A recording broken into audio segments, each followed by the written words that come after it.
right. Guten Morgen for the Germans. Bom dia. Bom dia. Bom dia. So for the Portuguese. Yeah. Well, what we thought we'd do this morning straight away is go straight into the homework I gave you last night. And remember the purpose of the homework? You remember what the homework was?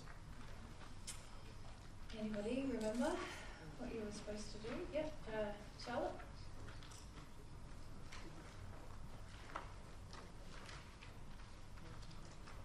To develop more faith in love. Yes, but what was the Exercise. What was the exercise? To list my personal problems and describe how love would solve them. Correct. So what did you come up with your personal problems? Sure, Yep, you're going so to be able to go fill to your Nicolene. board, fill the board with your personal problems. What are your personal problems? So my first problem was regarding my appearance. Yeah? So my emotions towards how I feel that I look in my body. How I look? What's wrong with it? Well, I have a list of. It's not movie star like. Is that what the problem is? No, I feel fat. Okay. I feel very uncomfortable. Like So too that's big. more about also health, isn't it? Yes. So a lot of times many people list out personal problems as like my health. Yeah. You know? Yep. Okay. Yeah. So should I continue also? No, No? that's Oh, enough. We come over here. Yeah. Yep. Other way, Boris. Back to. I have a problem that I feel that my son is always demanding stuff from me. Right, so should we call that, summarise that as relationship ships, and let's summarise the relationships we have, which are children, parents, partner, not panther, partner, friends, siblings, workmates, colleagues, and so forth, right? Yep. Okay. What else? Are you going? Yeah. I have a fear what others think about me. So, sort of afraid of others? And what they think of me. Yeah, so let's just call it fears, shall we? Because we have a lot, right? So many of you are afraid of others, and if you're not afraid of them, you're afraid of their opinions. And these are what we're listing as our problems. Okay. And Chris, Yep. back maybe, and then we'll work our way across the back. Just give Mike. Lazy. So should we call that 5 personal character flaws? Should we call it? Yep. We'll summarise it with personal character flaws. Character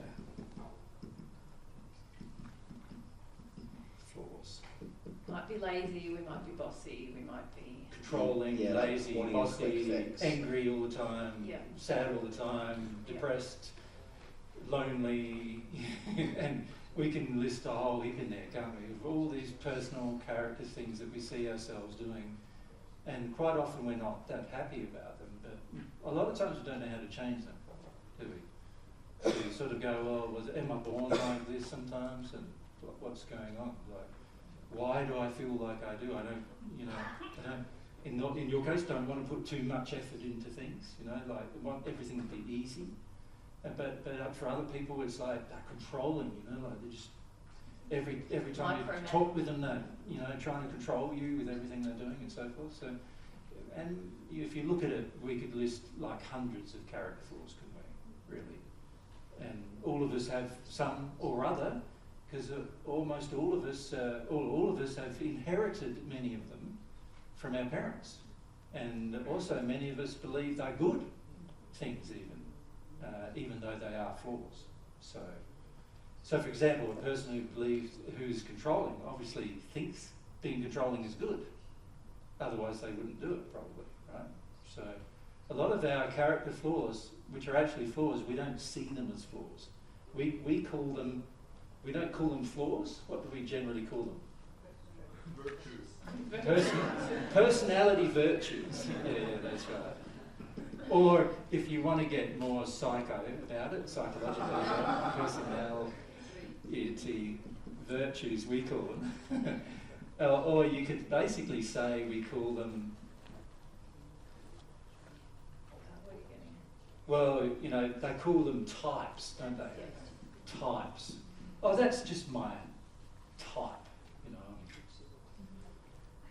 isn't there some philosophies about, there being 4 different major personality types, and you sort of fit into one of those personality types and so forth. If you delve into psychology, you'll see all of these sort of definitions of personality, which fundamentally are flaws for the most part, and yet the average person says, no, that's not a flaw, that's a good thing. You've got to learn to accept these good things about yourself. Yeah. So a person who's controlling goes to a psychologist and they say, look, being controlling is a good thing. You get a lot done by being controlling, so you've got to learn to accept that about yourself, rather than going, well, actually it's a flaw from a love perspective, and what can I do about it? And why do I feel the way I do? Anything else? Could we move across? Yeah, right at the top back there. That's you. Yep. No, I don't want to receive God's love. You don't want to, yes. So, what would we call that? Why wouldn't we want to? Did you find out why you don't want to? I don't believe in love. Okay, so some of our flaws are relating to love, aren't they? In terms of, so let's make this 6. So flaws relating to love, like examples are: I don't want it, I don't want to give it, I don't want to receive it, I don't think it's real, I don't have any trust in it, I don't like taking the risk of it. You could list so many things about love, couldn't you? About all the things, all the complex emotions we feel about love. Yep. And it's interesting when you start looking at yourself, you go, yeah, well, I can see that's probably a problem, but again, what do I do to fix it? It feels like it's in me. It feels like it's a part of my very nature, my personality. Or if it doesn't feel like that, there's often, you can feel inside of yourself a lot of attachment to the fear of all of the feelings associated with it.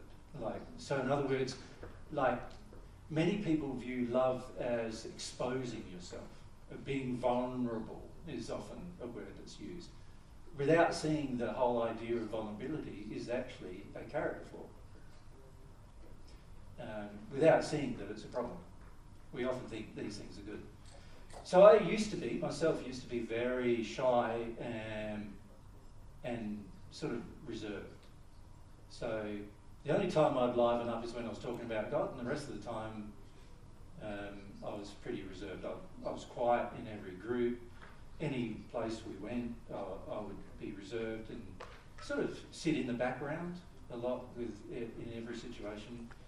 And I got to the point where I thought that was my personality type, just a shy person. And I started justifying my behaviour by saying to myself, I'm just a shy person, Now, when I look back and I go, I was terrified. And I justified shyness, which was a terror that I had of people. I justified that as a way to avoid my terror of people. But back then, I thought, no, that's just who I am. Okay, so we've got all these issues of love, so where we are either rejecting it, so we reject it, or we demand it, or we are pushy with people, like we push when we think we love somebody, we push them around, like we want them to accept that we love them, rather than just, you know, if they don't want to accept our love, well, that's their choice, you know, they don't have to.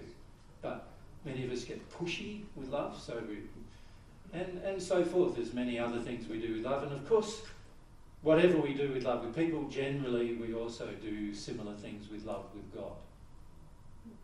Right, so, and not only similar, but even more things, generally. So we also have a lot of mistrust of it, where we feel it's risky, where we feel that it's exposure, vulnerability.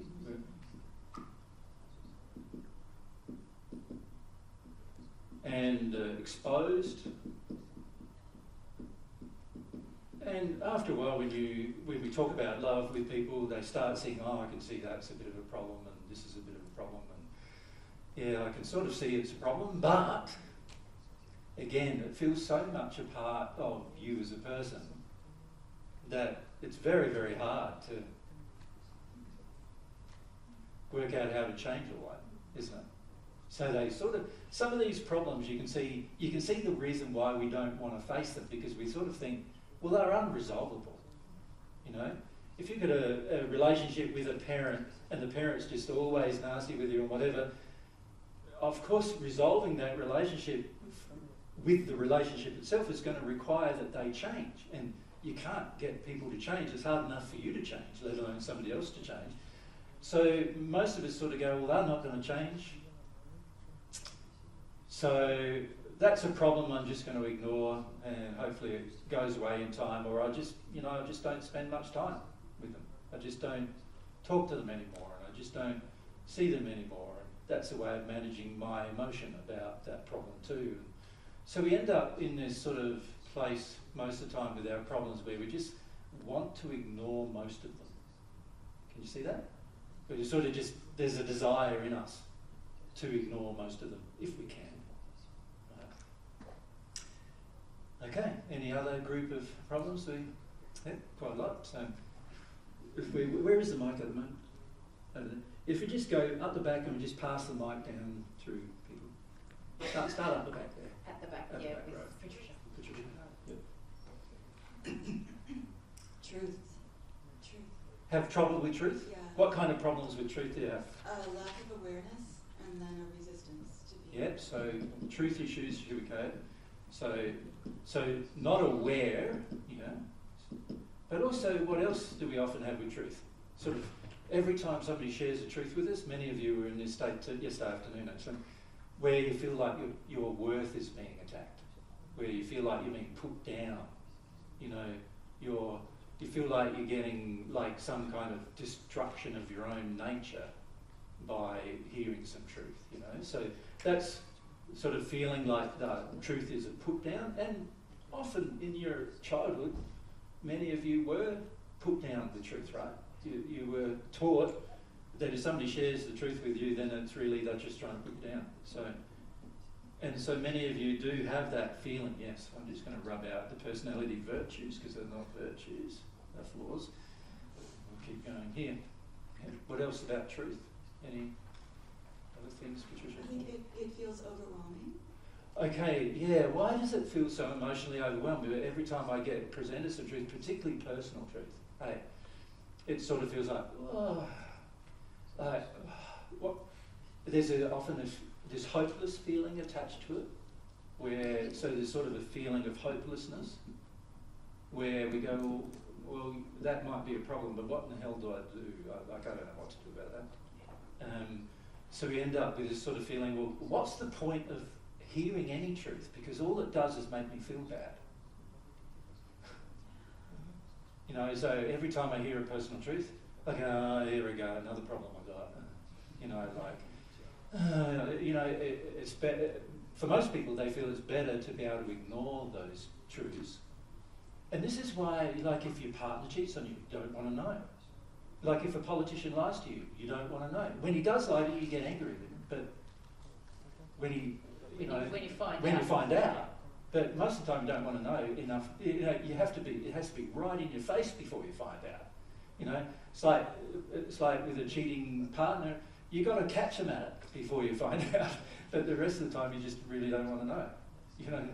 And quite often I see that in the world where most of us just don't want to face the truth about what's going on. And then you've got truth regarding stuff that you think you have no control over, such as like the environment. Like, you can see the environment getting destroyed, and we're all using plastics like they're going out of fashion, and we're continuing to do it over and over and over again, and we all think, well, somebody else has got to change that because I don't have the power to. So why even bother with the truth of that? In our neighbourhood where we're staying, there's so many pets. It's like cats and dogs barking all night, and cats meow all night, and I don't know, but it seems in Portugal there's a lot of people with like 4 or 5 pets each sometimes, and most of us go, oh, it's so lovely having pets, but we don't see that, again, we don't want to face the truth of what that's doing to the environment. Like, it's a terrible destruction of the environment occurring, The native environment's just getting hammered by these pets that we have, and by all domestic animals, actually. And we're just, oh, well, it's a problem, and people are going to eat meat, and what do you do? And also, all those animals that everybody has a pet, they all eat meat too, so what are you going to do about that? And there's no consideration of like how to solve it, because there's billions of them. How do you solve a problem that involves billions of people? Most of us just go, oh, well, I might as well join them. That's how most of us sort of think.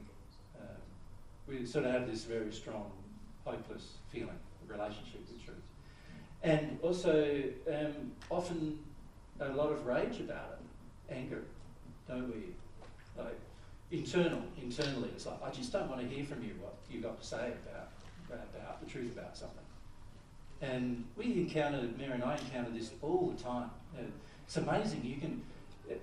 It's really interesting because we often have conversations with people which are very open and frank, and then people start asking personal questions like, what's going on in my life here, or what's going on in my life there? Because they can identify some problems, not related to themselves or to their character, but more related to things like how they look, their health, their relationships and their fears.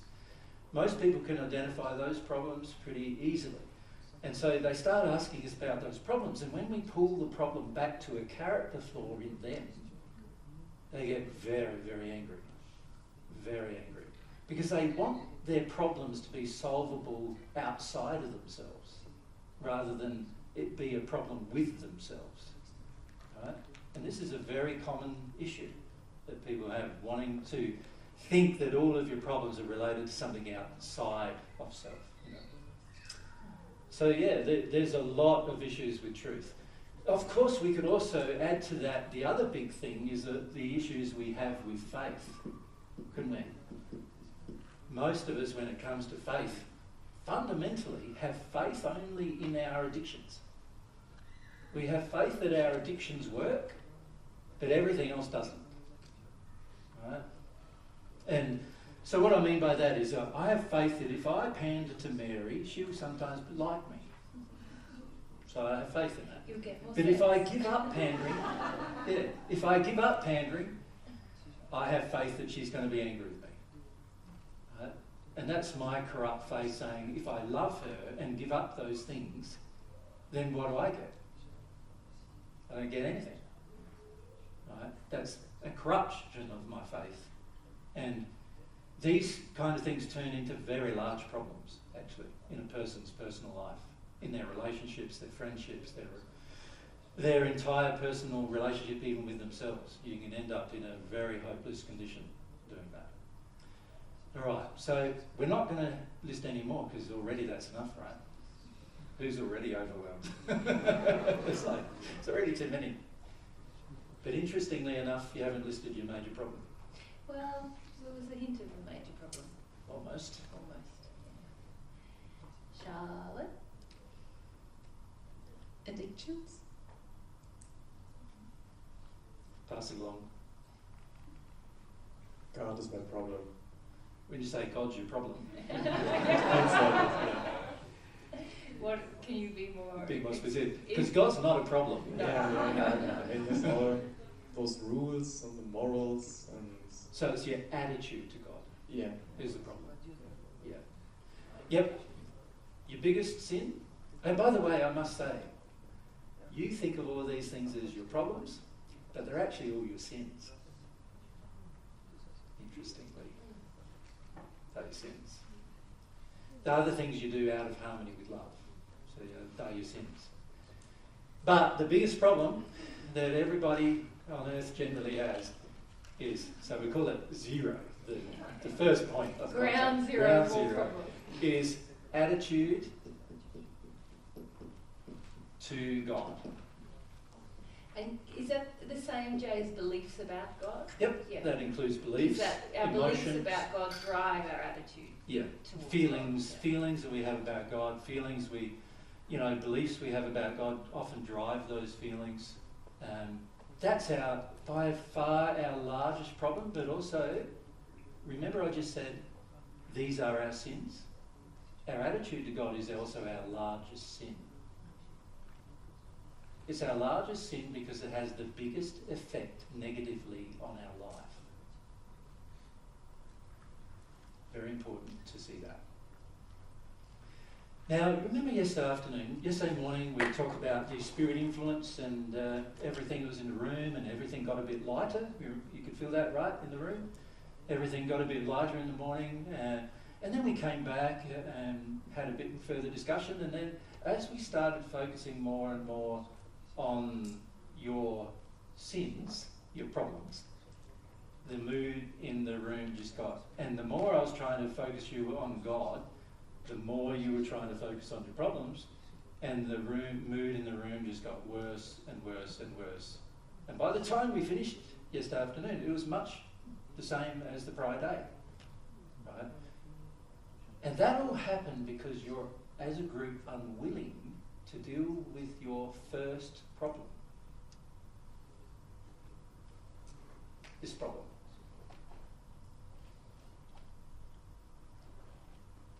That problem. Does that make sense to you? That first problem means that whenever we start talking about God, automatically there's a lot of resistance that is created in the room to the emotions you truly have about God, the beliefs you truly have about God. And that resistance means that you just don't really want to hear about anything relating to prayer or God. Even when we start talking about God's laws and principles, most of you don't want to hear about that either.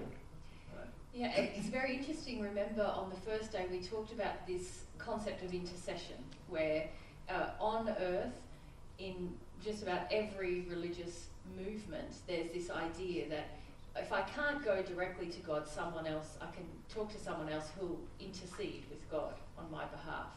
And it's actually a very similar mood here. When we go, hey guys, you don't need us, go straight to God, everyone's like, can we just talk to you guys a bit about our personal problem? Not God, you know.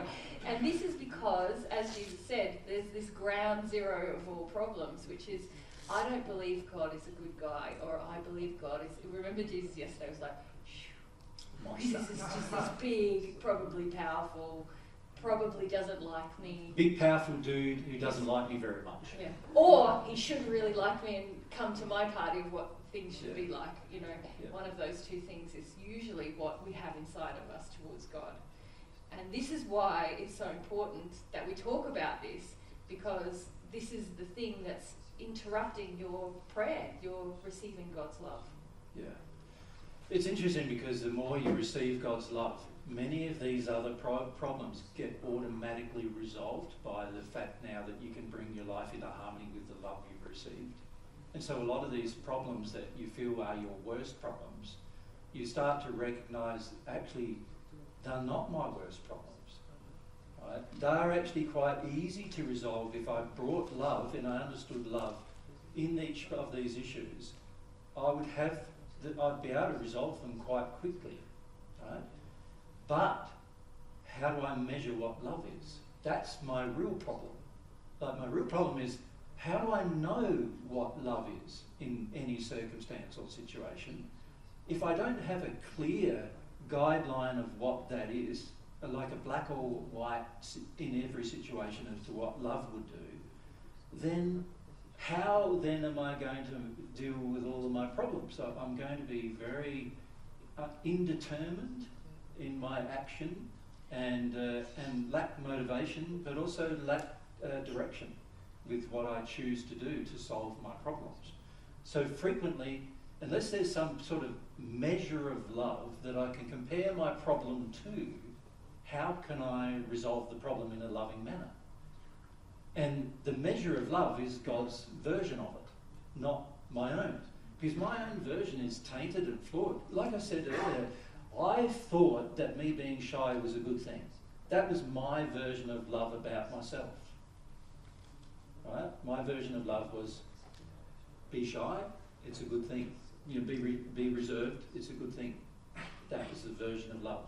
Of course, when I had any discussion about God, I lit up then, but then whenever anybody started asking me about me, I'm going, I'd rather go for a walk by myself than have that conversation.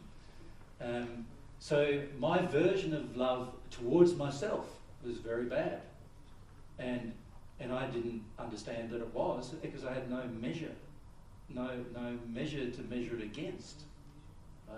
In terms of saying, well, yeah, that's really out of line what I was doing there. Making it hard for people to get to know me.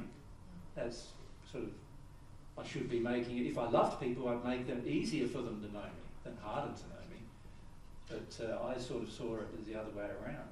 So you're saying receiving God's love again, that helped you to immediately see, oh, there's a problem in my love of self and my love of others. Yeah, by receiving God's love, I came to see, the way I see myself is all flawed. I'm out of harmony with love in the way I see myself. I'm out of harmony with how I treat myself. I'm out of harmony with love too. You know, and I could also see how I saw myself influenced how I treated others. So I often put them in a position where, to get to know me, you had to sit down with me and really tie me down. Like, you almost had to put ropes around me and say, right, now you're going to ask some questions.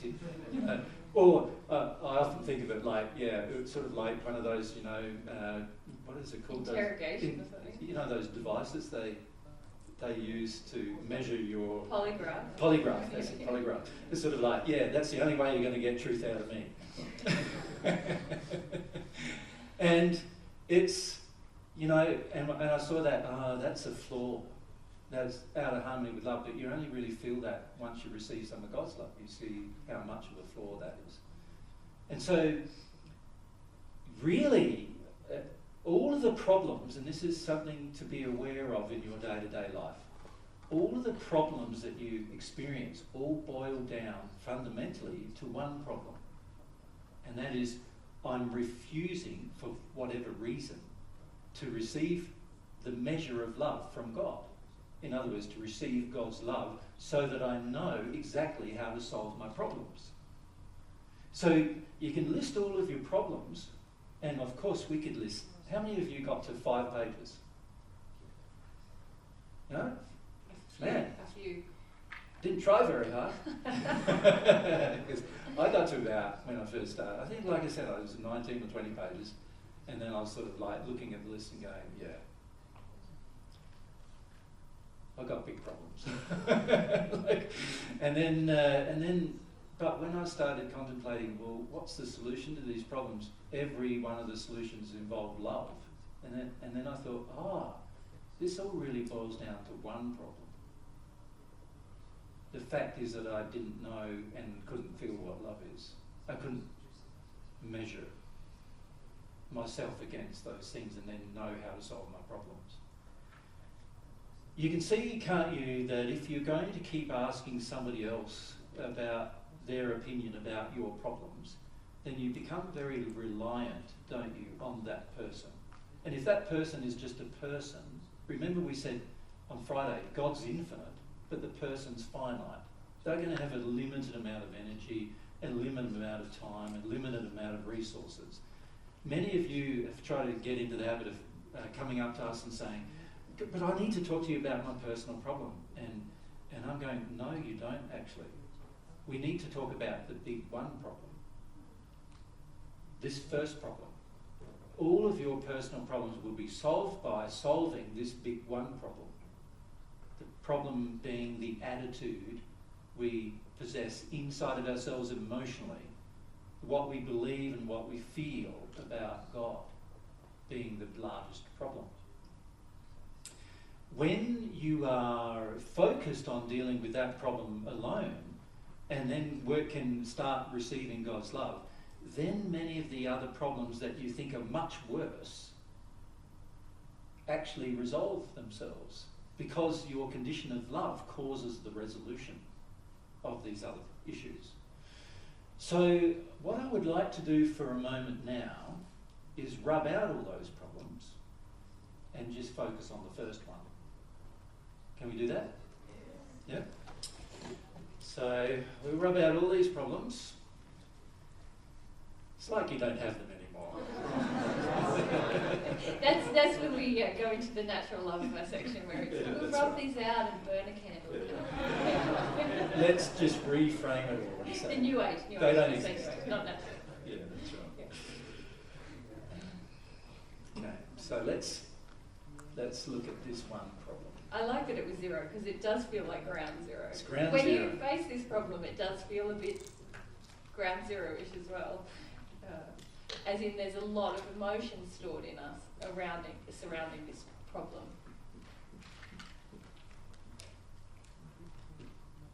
You see, we've been trying to talk to everybody we're going around seeing around the world, it's true, about praying for God's love. But we also can see that the majority of people don't really want to have the conversation. And the main reason why they don't want to have the conversation is because the fundamental feelings and attitude about God are already bad. They're already flawed. They're already, when I say bad, they're sin. They're actually in complete disagreement with truth in that regard, and complete disagreement with love. And in fact, if we really want to get serious about it, they're blasphemous towards God. Does that make sense to you?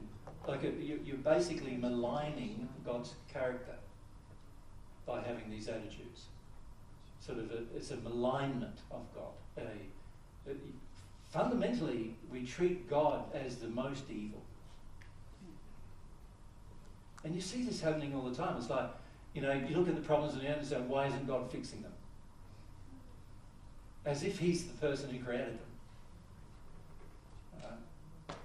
And that's an example of how we see God. We see God as, he's the evil character who doesn't come along and solve our problems for us. Right? And we are, of course God knows that the solution to those problems is receiving some of his love. And he's trying to solve that. But the rest of us, we're just going, no, that's not true. It's not about love. It's about, why doesn't he just come and rescue us from what we're doing? And we're fundamentally believing in this state that the problem is God. Most of our problems fundamentally, most people who believe in God fundamentally believe that the problem is God. Right? And you see this all the time playing out in all religious faiths even, like how much they believe the problem is God. So example, Christian faith, believe that God created a flawed human, a sinner, and you need to be rescued from your sin by Jesus' blood. So God created the problem, and then he provided the so-called solution. It's a bit idiotic on God's part, if that's true. Isn't it? Like, why create a problem and then make a solution for it? Why not just not have the problem in the first place? If you've got the power to create, why would you create a flawed human? And God didn't create a flawed human, actually. But there's this concept that God did in that religious faith. There's a whole concept of punishment that exists in most religious faiths. Like, you do bad, you're going to get hammered to hell. Literally to hell, where you're going to get tormented for the rest of your existence, right? But you do a good thing, you can live in heaven. There's other place where you're rewarded for doing exactly what God wants. Now, if God created you to do exactly what God wants, then why bother creating you? He might as well just created a whole heap of robots that would have done exactly what he wanted. Right? So God doesn't want you to do exactly what God wants. God would like you to do exactly what you want, as long as it's harmonious with love. And in that scope, you've got an unlimited, almost infinite scope of actions you can take. Well, and fundamentally, God would like us to learn love. Hmm. And the way that we learn love is through engaging our will and coming to see the consequences of our actions and engaging in relationships, including the one with God, to receive love and to Well, it's by experiencing it, love. isn't it? Yeah. That's how you learn about it.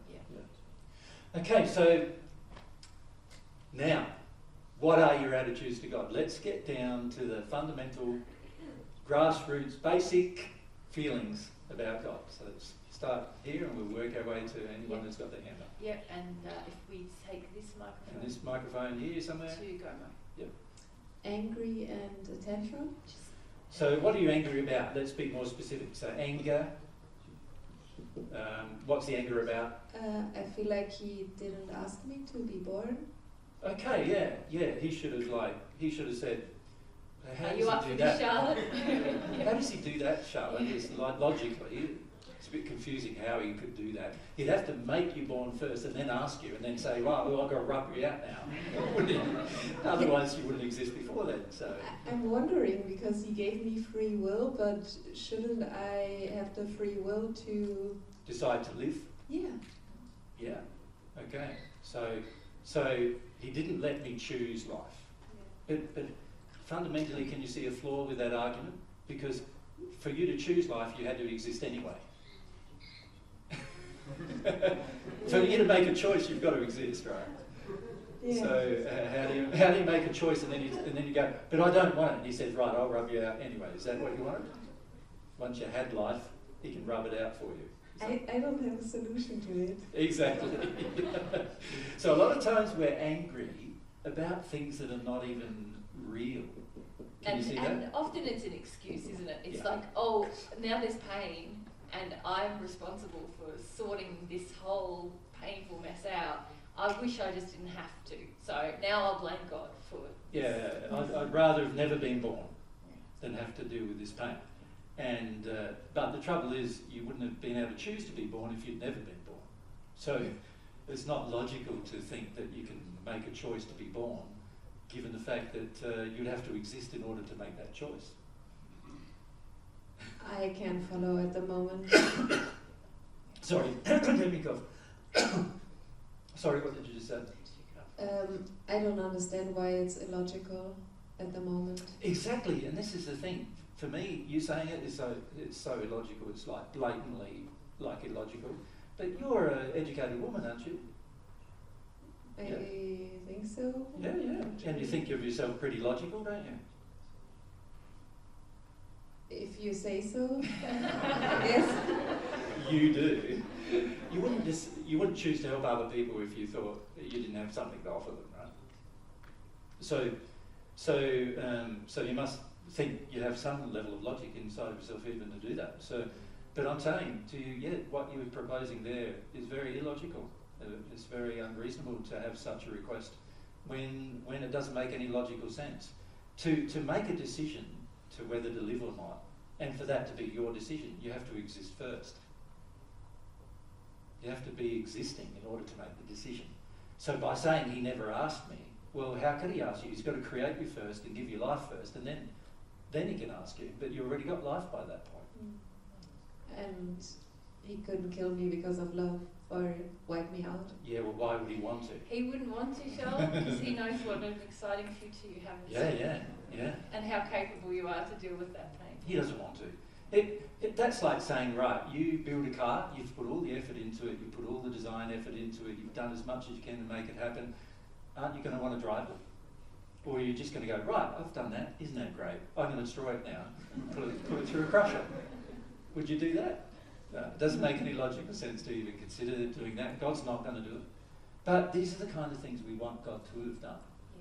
But For often, lots of reasons, which are all personal. Yes, they are. We're angry about pain, but we don't want to feel that, so we're angry at God instead. Yeah, so you could say the real anger that many of us have is about how I work, how I've been created, my design. You could say, or you could call it my design.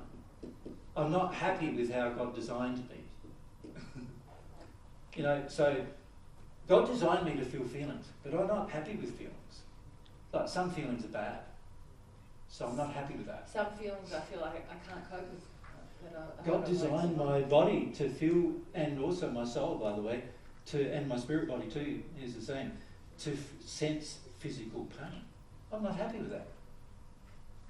Right? We don't sort of think about the ramifications of if that wasn't there. We just go, I'm not happy with that because I broke my leg and it hurts. So I'm not happy that, there's all this physical pain. Who can I blame for it? Well, God. If God exists, He made me this way, so it's His fault. Why did God give me free will? I don't want damn free will. Free will means I have to make decisions and choices, right? What the? I don't want to have to make decisions and choices every day. I want to have a relaxing day where I don't have to decide, anything. Like, I'd like to just lay there for a bit and go, like, somebody else feed me. I don't even want to have to make the decision as to what to eat. Yeah, because that's a whole it's all rabbit too hole. hard. What to It's all eat? too hard. I've got to go shopping then, or I've got to go and grow something then. And, oh, God. Why couldn't He have made us without needing to eat? But I know when I'm too emotional, I'd like to eat though. A lot of chocolate. So just when I'm really emotional, then I need to eat. You need to. Yeah, but not other time. So it's sort of like we have a lot of rage about our design. Many of us don't realise how much rage we have about it. There's an intense amount of blame levelled at God for the way humans have been designed. We feel so at odds with our soul because of the sin on earth that then we want to blame our soul, which is the apparatus that brings us all of this experience and all of this potential knowledge and joy and expansion. But because we've been raised in an environment that put us at odds with our soul, we don't want to blame how we're raised or deal with that. We just want to blame the fact that the soul is there. Yep. And the more we hear about how we've been designed, oftentimes the more upset we become. It's like when you're in a state of ignorant bliss, as they call it, it's like, I don't have to think about, I've got a soul and I've got a spirit body. I just live on earth, get what I want out of life and then die, and hopefully that's the end of it. Because I've had enough pain by that stage that I don't want to endure anymore. By that stage I'm old anyway, and there's even a concept now, isn't there, that kill yourself off earlier than when you get old, because once you get old you're in more pain, and so you might as well die earlier. And then by the time people who often have that concept get to 70, they go, no, I want to extend it another 20, even though I'm in a lot of pain, because I've got all my emotional pains that will all be there too, like I'll lose my friends and I'll lose my family and I'll lose my power and I lose my money and I lose, if I die then I lose all those things. I don't want to die now. Why didn't God make me live forever on earth? Some of you said that on Friday. Why not? Like we have this, we're either in a rage about what's not there in terms of our design, or in a rage about what is there in terms of our design. Yeah, it's a big issue. And when we educate people about their design and the human soul, it is a very big feeling that comes up. Yeah. The amount of questions we have had about why did God create pain? And I'm saying God didn't create pain. He created your body to sense it. And then you go, well, why did He do that? Well, there's really good, obvious reasons why. Because if you don't have a little pain when you exceed your design limitations, how are you going to know when to stop? Right? So You might walk through a fire thinking that everything's going to be fine, and you wouldn't have any pain doing it, but your body would be dead anyway. So there's reasons for, there has to be some way that you have a sensory apparatus that says, I'm now going to too much extreme. And I'm going to get to the stage where my whole body carks it if it dies, if I don't do something about the extremes that I'm living in. You know? It's the same with the food, right? So why can't I just eat what I want, like McDonald's every day? You know, it's cheap. It tastes like cardboard. Well, take away the taste buds, or just power it with ketchup, sauce, as we would say in Australia. It'll taste alright because there's plenty of sugar in it. As long as it tastes sugary, I'm good. Why can't I just eat that up? Why is it, if you do it for 30 or 40 days, you're going to get sick? Why is that? Like, that's a bad design. You know, many of us have these design issues or flaws. Like, why can't I take drugs all day and then not have any results from it? Why can't I just have marijuana every day and hope for the best? And why did God design it that there was all sorts of problems that occur then if I do these things that are habitually dangerous for me? Why is it that God even created that apparatus? If He gave me free will, really, what He should have done is let me do anything. If I want to destroy my body, well, He should have let me. If I wanted without any pain, I should have no pain doing it. That would be really free will. You know. So these are all what I'd call rage about the flaws in your design. Perceived flaws. They're perceived. Not, if you look at it logically, and many of you, as you get more love, will look at things more logically and say, that's not a flaw, that's actually a design feature. So you know the fact that you have pain, emotional pain, physical pain, that's a design feature. God's purposely designed you this way so that you understand the limits that you have physically and the limits you have emotionally. Because the human has been designed with limits emotionally as well. There's limit to how much emotion you can experience. And God designed that on purpose, and unless you connect to the infinite, you'll always have that limit, and it's good to know what those limits are. And then you can live within them and live in a happy place.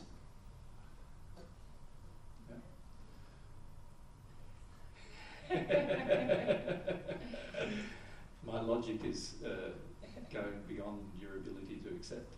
Yep. Just behind you. I understand that equality is a part of love, but I don't feel that God make us equal. Yeah. So now we're starting to list. So these are all our angers now, aren't they? About God and about your design. So we're trying to teach you God made you all equals. But internally, feeling-wise, many of you don't feel that, right? Some of you feel better than others, and some of you feel worse than others, and quite often you have what I would call a hierarchy pecking order. You know, like you are about here somewhere, but your mum is down here, but your dad is up there, and so forth. So, you know, every person has relationships, and every person sort of has a pecking order as to where they perceive themselves in those relationships. And so but also in the card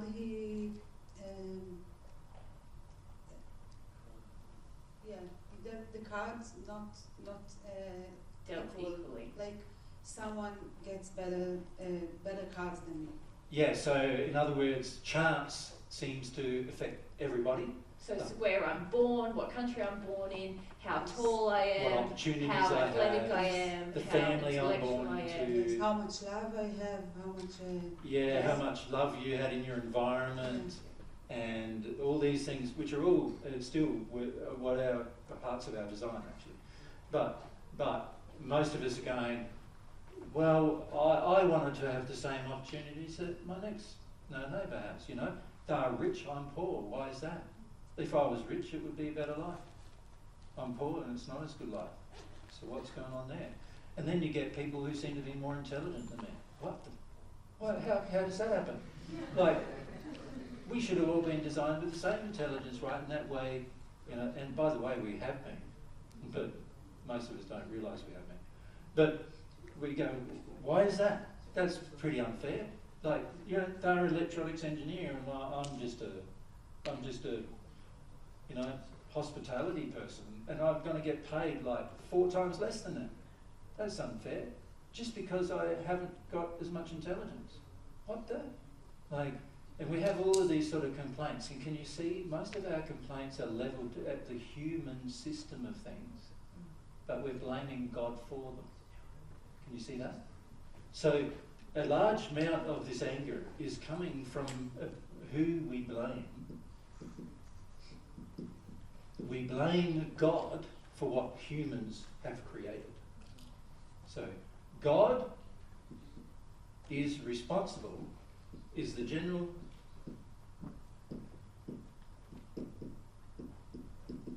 for what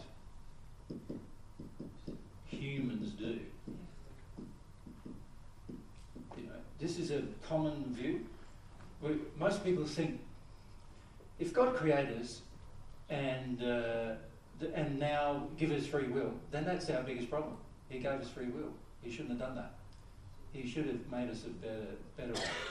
Like, I don't know how you can make a better way and have personal experience without having free will, but many of us don't give it that much thought. And the reason why is because we see and perceive all of these problems that we face here on earth, and also all these problems we have in our personal life, and we see and perceive them as all being, we want somebody to be to blame for it other than ourselves. Right? But we also don't want anybody who we're close to be to blame for it either. So we don't want our parents to be to blame for it. We don't want our upbringing to be to blame for it. We want to believe that it all happened by chance. That it all, you know... Or that God should have prevented it happening the way it happened. Yeah, and that it all happened by some, you know, evil maniac in this, you know, God, evil maniac, who's basically said, oh, I don't like you very much, so I'm going to give you this parent. And, oh, I like you more, so you're going to have that parent. And we sort of want to believe that that's the reason why all these bad things are happening in our life. Because there was somebody making this sort of huge choice about it, determining what I'm going to have happen for my future. My life experience. And instead of seeing that this is the result of years and years of humans being unloving, so for example, the fact that one human is born into a rich family and the other human is born into a poor one is the result of years and years and years of humans being unloving. There is no reason why all of us can't be rich. In fact, it's really easy for all of us to be rich, you know that? It's so easy. I'll tell you the solution to it. Every government just prints the amount of money to help you be rich. And you'll all be rich. If there was no such thing as taxation and trying to make some people rich versus some people poor, if there was no competition between who was rich and who was poor, governments would think to do these things.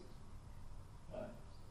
If they just printed enough money to make sure that, you know, the resources could be looked after, if all of us had the attitude that we would produce as many things as we use, we'd all be rich.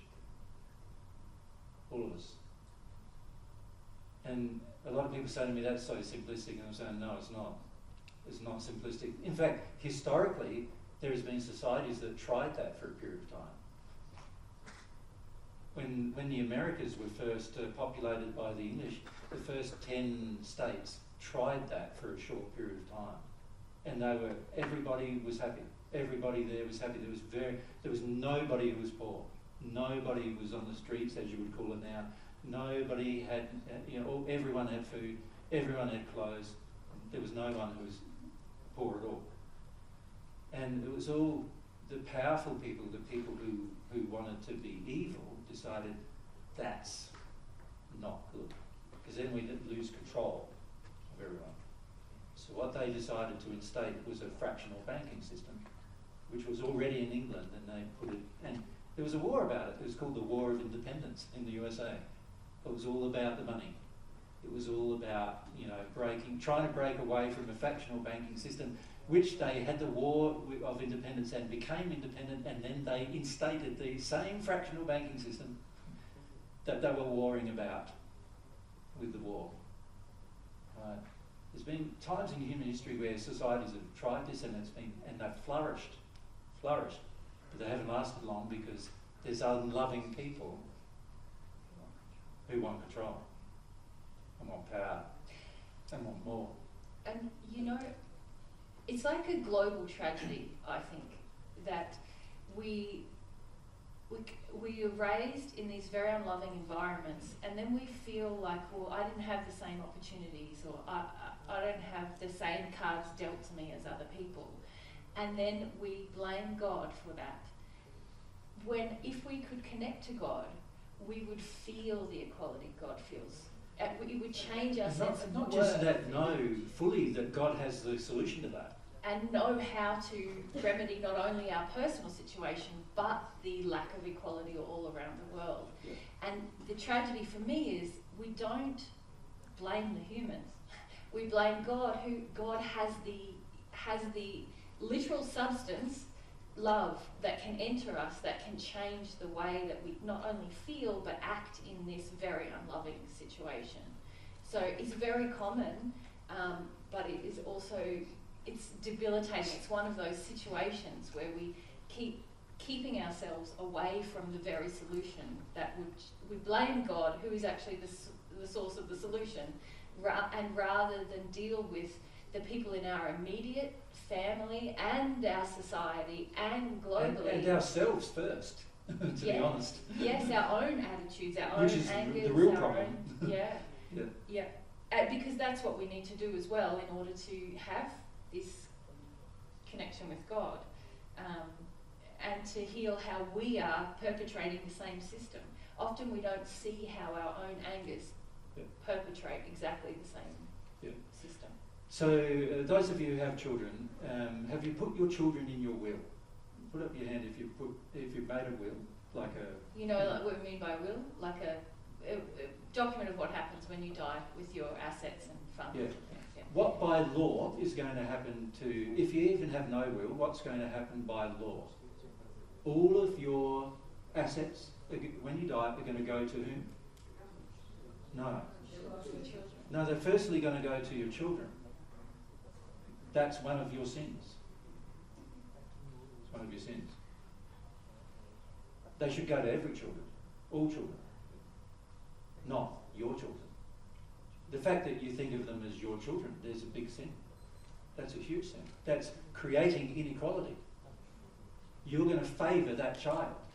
You're going to favour that child over other children. That's inequality. You putting favour upon one of God's children over another is inequality. If you're doing that with your own children, then you're being unequal with your own children. So you're teaching them inequality. Right? Big sin. And yet most of us go, no, that's just normal. That's not my fault. That's who's going to care for me if I don't? Well, they're God's children. He's already trying to care for them. Right? Oftentimes we're preventing that from occurring through our attitudes and our actions. So this is a problem many of us face with our rage with God, is that we're blaming God for what humans do. We're constantly doing that. And we're stubborn about it. Yep. Yeah.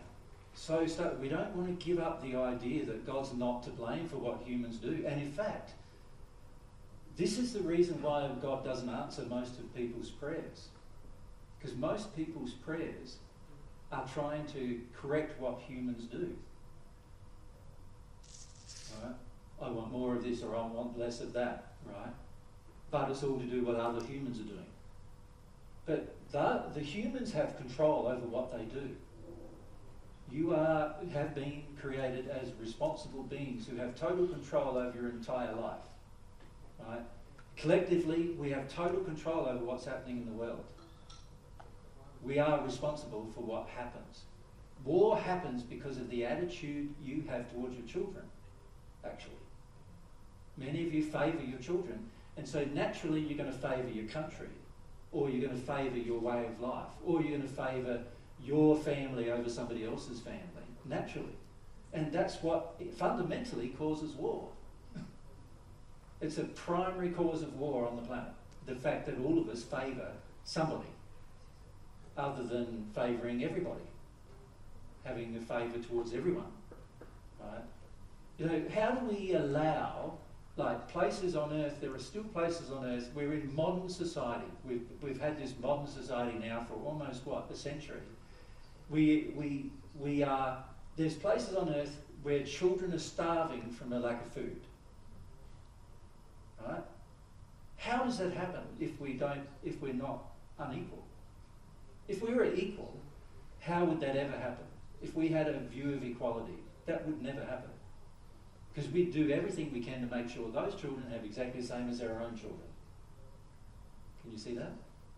We'd do everything we can to make sure that happened. So when I look at people willing things to others, I go, but what about the people in like Africa and third world countries who don't even have water to drink and don't even have enough food to eat? Why not will most of your funds to them? Your children have already got things to eat, and they've already got things to drink, they've already got a house, and they've already got all these other things. But those children haven't. If you really loved them equally to your own child, you'd make sure that they had what your children have. Does that make sense? It's a human created problem. It's a human attitude. But again, we start to go, well, no, because they're God's children and they're not mine. They're somebody else's. Now I'm starting to go, I'm treating myself like, well, that's somebody else's. I'm not responsible for that problem.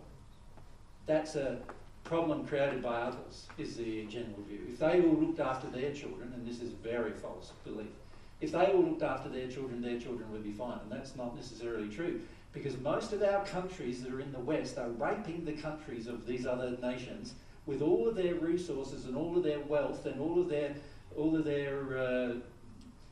not just physical resources, but also food and other resources, and also resources such as like metals and all the mineral resources. We're raping them for our own benefit, for the benefit of our own children. And then what do they get? Well, they often get poisoned by the process. Literally poisoned. Like many of the children are dying by the time they're 10 from not just malnutrition, but poisons resulting from like heavy metals and other things like that, because we don't care how it's mined as long as we get it. We don't care how the resources are gathered as long as we have them, So this is the thing, is that we're saying to ourselves, but that's all God's fault, not mine. And God's going, sorry, you don't see. It is your fault. It's a collective problem. Most of us have this attitude, collective problem, it is your fault. Right? But we would rather blame God, who isn't going to punish you, than we would blame anybody else, including yourself. You'd rather blame God than blame yourself. And you'd rather blame God than blame your parents. And you'd rather blame God than blame your society. You'd rather blame God for every problem rather than actually blame the person who actually caused the problem, or the people who caused the problem. Because most of the time, the people who cause the problem, I am one of them. You understand? I'm one of them. And so if you learn to attribute blame to the people who actually cause problems, you will then very rapidly realise that, wow, I am one of them, and unless I change here, I'm just being hypocritical. I'm hypocritically blaming God or others for what I'm participating in. But this is a big issue where we associate our blame. For the majority of us, the reason why we don't have a relationship with God and why we don't even want to pray is because we are angry and blaming of God for these problems. And we're not capable of facing up to the truth that God didn't create them. And we're not capable of facing up the truth of who did create them, because the truth of who did create them partially is myself. I participated. And most of us don't want to face that fundamentally challenging fact that we participated in the creation of the world's, and continue to participate in the creation of the world's problems. All right. What else do we got? Is anyone else brave enough to? What else do we got? What if we come to Tim here? Yep. And if we start at the back up there? Yeah. I was wondering, following up. I'm sorry. No, Sorry. Tim We'll does. wait for Tim's first. Yeah. Anger with his laws. Yeah, so can we say that our attitude towards restriction or law is fundamentally flawed? And this is also associated with the attitude we have to authority. We don't feel that God has the right to determine the law. You understand? Basically what we're saying is that God should have given us, he should have created us because we like existing, for those of us who do. Some of us don't, I gather. But for those of us who like existing, we say we like to exist, and he should have created us. Somebody should have, in order for me to exist. Well, of course, there's a whole train of thought now, of course, that nobody created us, that we came about by accident, isn't there? There's a whole train of thought. Very untrue, by the way. Very untrue, because incredible design, of which you are, requires an incredible designer. And you can see that playing out in all of your life, surely, where anything that's been really well designed has not come about by accident.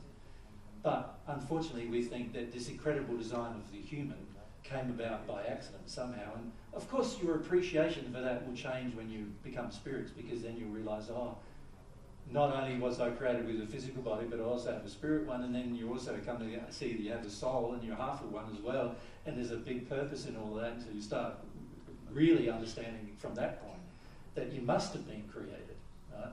But there's this chain of thought on earth now that, you weren't created, you just came about by accident, and a part of that is because we don't want to have law. We don't want to have someone who's the boss of us, or who fundamentally has some level of control over our behaviour, right? So we are anti-authority. People who sin are anti-authority. We don't like authority. We think free will means I've got the freedom to do anything, free range.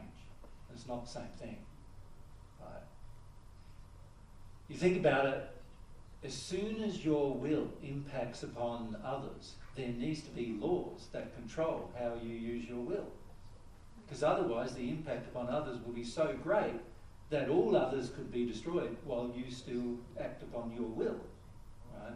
So God had to create some limits to the extent of your authority if you were going to become a power person who wants authority over others. Right? So there had to be some level of authority created, but the average person is very upset about this. Very upset about it. I see it in Portugal all the time. I'm driving along, it says 80k, slow down to 80k, past me. Everybody's going past me, and everyone's beeping behind me saying, go faster. I'm going, but I'm doing 80k. Like, I'm doing what the law says I should do. There's an area on the bridge. Do any of you come over the A4 every morning, over that big bridge? It's 230 metres high or whatever, a lovely big bridge that we come over on the way through because we're coming from Campia. There's a little section of it that's getting some road work done, and it starts off saying 120k, which is a normal speed limit here, then it goes 100k, 80k for a short period. It's about 500 metres maybe. So, Jesus, who obeys the Lord, slows down, and everybody's coming back and going around, and it's like, and I'm saying to Mary, someone's going to ram up my backside, with how fast they're going through this 80k zone. They're still doing 120k, or actually not 120k. As Rui explained to us, It's more like you're allowed to get away with at least 10 to 20k above the speed limit, and you won't get picked up for it. And I'm going, but what's the point of having a limit if that's the truth? And you see these little tiny cars going along, like they must be revving the guts out of these little cars trying to get to their 140k, but they're just going past. Like if they have an accident, they're dead. Lots of temporary living people in Portugal, as there is, I gather, in many other countries. And because, you have an accident at that speed on a bridge that's 230 metres high, you're in trouble. And yet they're just doing it without any thought. Why? Because we are all thinking that that's silly. I know better. I know. Look, 80k's so slow. I can handle 140. That's what I'm doing. We fundamentally have the view that my law is all that matters.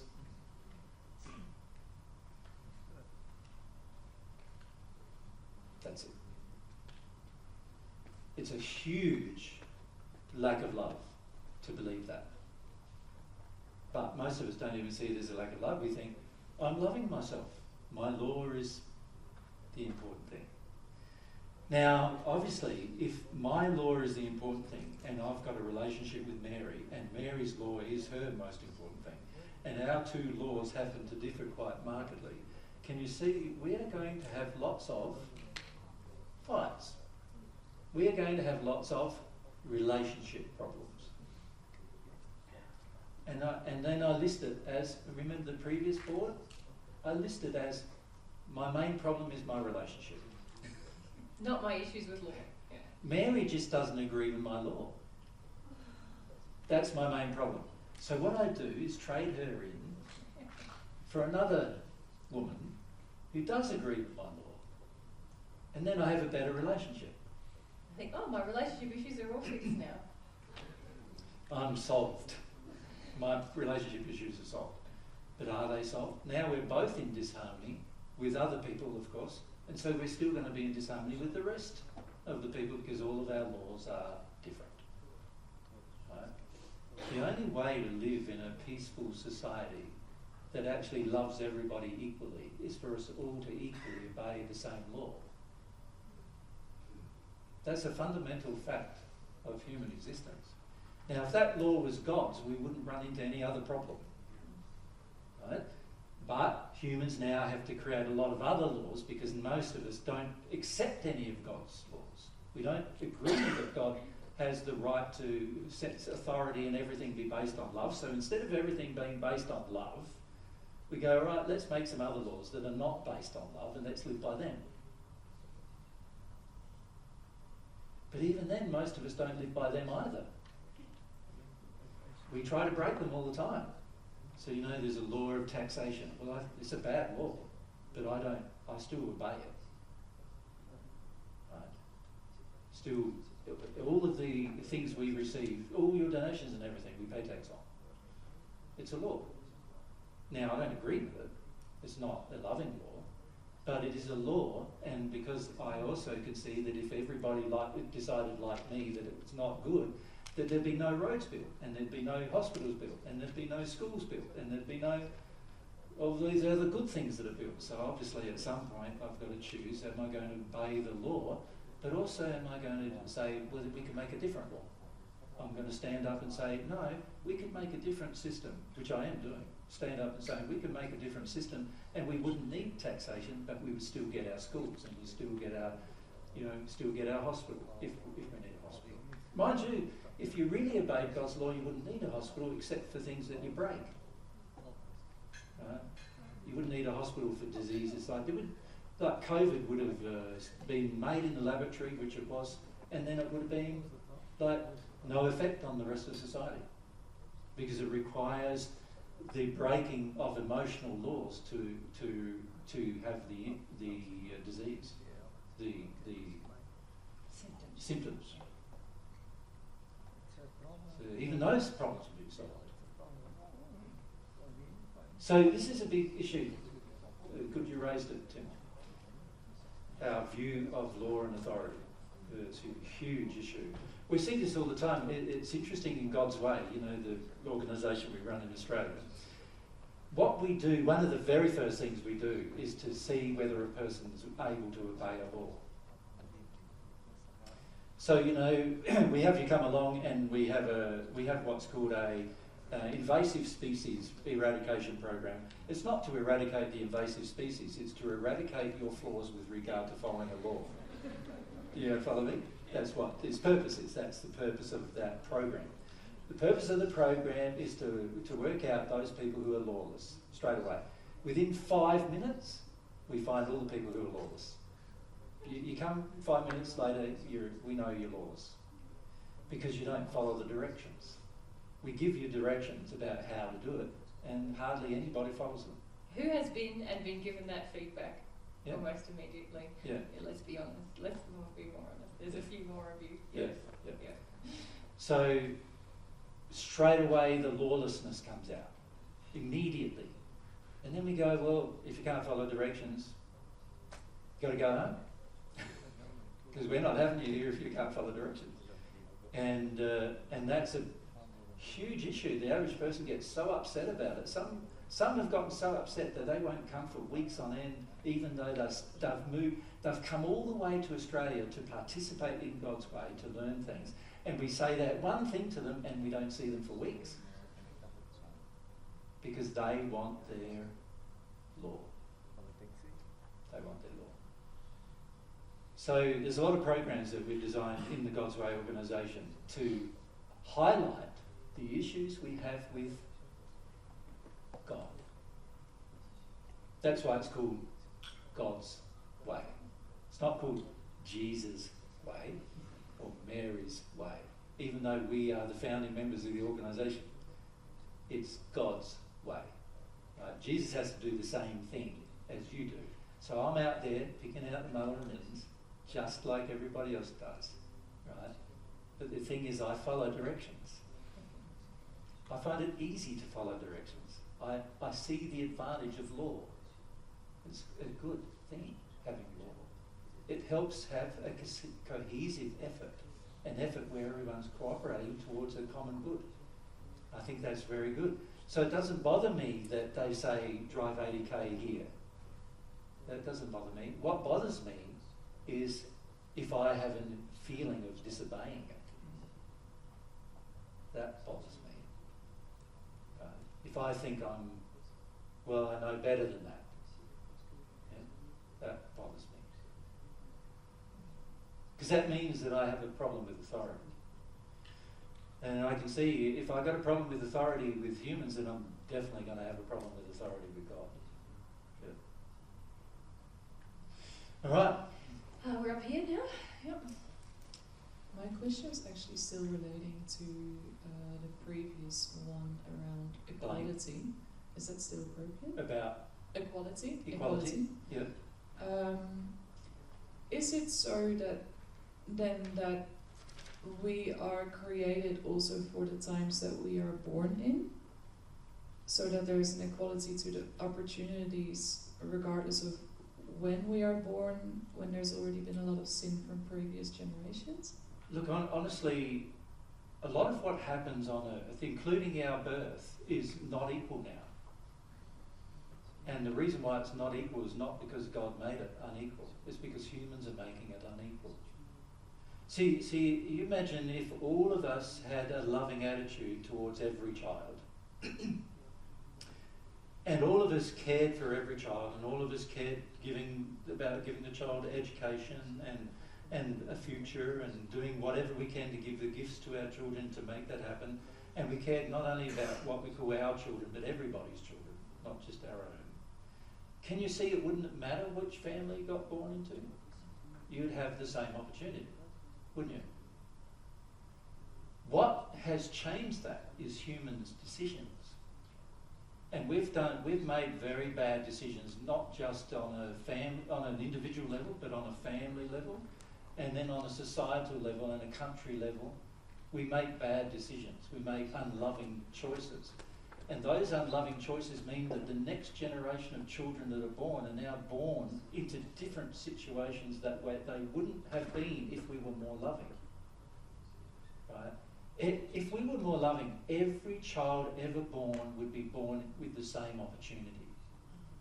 Every child would be born with the same opportunity if we were more loving. But because we're not loving and we have all these power problems and we have all these control issues and we have all this blame stuff and we're not connected to what God's love really is, we create our own systems and every one of those systems is different. So now all of our opportunities become different. That's the reason why all of you have been brought up in different circumstances and situations, many of which are very unloving, right? And each of you have had experiences in different amounts of unlovingness as well in those systems. And the main reason why is because we have all been societally, have all been unloving one way or the other, and this unloving behaviour perpetrates a terrible blight on the next generation of children. And it means that none of them have the same opportunities anymore. Right? They don't even have the same opportunity to develop their intellect or their body even, because some are malnutritioned so much that their brain doesn't develop and their body doesn't. That's how bad it is. It's so bad that some of them die by the time they're 5. Right? 50 million, when I say some, 50 million on Earth are dying every year by the time they're 5. That's a lot of children. Right? We say we care for children, but if we cared for children, there would not be 50 million children dying every year by the time they're 5, right? So obviously, we've got to start seeing, well, the lack of opportunity wasn't created by God, because God created all the same capability of the soul and also of the bodies for everybody to have the same opportunities.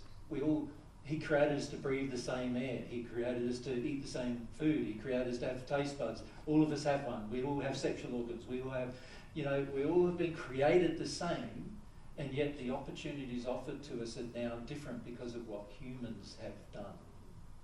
That makes sense? Yes, it does. But most of us don't see that. Most of us are going, but I had a bad situation. I had this pain when I was a child, and if there is a God, well, he's to blame for that. No, God isn't to blame for that. In fact, it's a blasphemy to say that God's to blame for it, but also it's hypocritical to say God's to blame for it, because at the end of the day, humans created the circumstance and situation where these things occur. And we continue to create them. Right now, we're still creating them. Our attitudes create them. But even our attitude to our own children creates them. Right? And this is where we need to change. Yeah, makes sense? Yes. But yes, it is an anger we have with God, certainly. I feel like I actually meant something different than the opportunities which are created by humans, but that our soul is created or designed to then be able to deal with the amount of sinful condition that is here at the moment. No, every one of your souls have been designed with the same capacity to cope with sin in your environment as everybody who's ever been designed in history. For God to do something different would be unequal. No, all of you, historically, there's no reason why you've been born in this century, aside from the fact that there's more parents this century.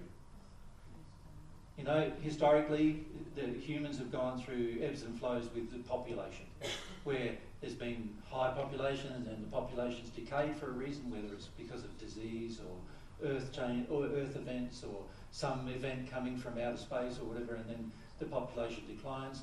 During these decline periods, very few children, very few souls can be born. But then when there's 7 billion people on the planet, it can quickly become 8 when there's 7 billion, because there's a far more people having children. Right? So many of you have been born this life only because it's been the time where most of people have gotten born in any century. Make sense? But there's no special thing about some people versus other people, including myself, by the way. For us to be equal, there can be no difference in terms of the opportunities. I've had opportunities you've had. the same opportunities you've had, right? The same problems you I've had to face, naturally. And most of those problems I've ever had to face, none of them, all of them, have been caused by humans, none of them by God. In fact, all the things I enjoy, they are the things that God did. And then all the things I don't enjoy, well, they are the things humans have done. Yeah? And I'm sure if you look at your life honestly, you can see the same. Like, if you enjoy your sexual organs, where did they come from? Well, who created them? Humans don't even know how to do that. So God created them.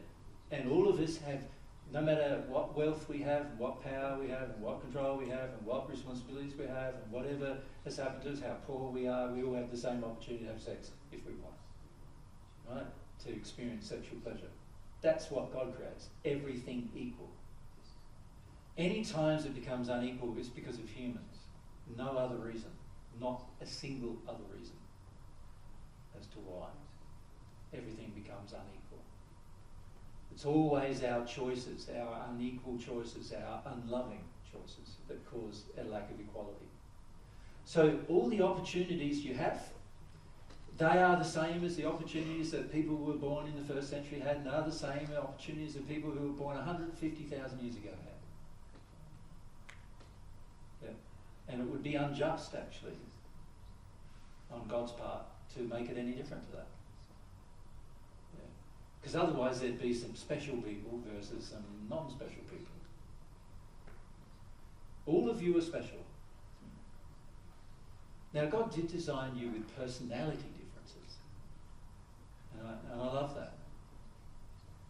I think that's fantastic. Because if all of you were Jesus, I'd be bored. That's like talking to yourself the whole time. It'd be terrible, wouldn't it? Imagine that. Doesn't matter how nice I am, it'd still make it'd be terrible. Like, it'd be so uninteresting and boring. Man, I'd be bored within hours of every interaction. Would be like, well, I'm just talking to myself again. The fact that we're different is a very important design feature for our joy, actually. So I'm so grateful that you're different to what I am. It's fantastic. I could not imagine a world of 7 billion Jesuses. Like, I really couldn't. It'd be absolutely terrible. I wouldn't want to live in it, probably. Yeah. But once you realise and appreciate that every difference you have is personality, not opportunity, it's very important to understand. Personality is different, sure. But the opportunities you have are identical. God created you with identical opportunities to everyone else. Humans are what taint that. Humans change all sorts of things to reduce opportunities to some people and give more opportunities to others. Yeah. And of course, nowadays there's a lot of laws trying to fix that, isn't there? In different countries, they say, oh, well, if you were an indigenous person, then we'll give you this extra opportunity because it was taken away from you historically. We should say they're trying to fix it without actually fixing the emotional cause Correct. that created the inequality. But they try to create laws that try to fix it, but of course that don't address the real problem, which is everybody doesn't have an equal bone in their body in terms of the way they think of others. Hardly any person on earth believes themselves to be equal to everyone else. You know, there's this pecking order, hierarchy. You see it in families. You know, you go to many countries of earth, and the older you are, or whether you were the firstborn or the secondborn or the thirdborn, there's a pecking order as to who's going to get what, who's going to get the inheritance and all those kind of things. This has been going on for millennia, thousands of years, where certain people are favoured and others are not. It's going on between men and women. Men on earth still are favoured by law on earth. Right now, there's many countries of earth where the men are favoured by law. It's all unequal, right? You see it playing out in the payment systems of people, their education, There are opportunities where men are favoured. In many countries of earth, men get education and the women don't. Right? And it's all unequal, but it's not God's creation. Right? The problem, can you start to see the problem? We're blaming God a lot. Can you see that? And in blaming God, we're maligning God's character to ourselves. In other words, what we're doing is we're changing our belief system about what God is. To ourselves, we're saying, God's nasty, God's bad, God's evil, God's done all this bad stuff, or God didn't fix this stuff. God created it, God allows it. You know, we're fundamentally saying to ourselves, God's a bad character. Now, I put to you, if God's a bad character, why would you want a relationship with her? Can you see you wouldn't? In your heart, you won't. If you believe God's a bad character, you won't want a relationship with her. So the sin is the malignment of God's character so that we can avoid our feelings about other things. Can you see that? These are all our feelings about things, and we want to avoid them, so what we do is we malign God's character and blame God for those feelings. These things are very impersonal as well. Yeah. So, does anyone have any other Personal feelings with God? Maybe we go to Gomo and move across there.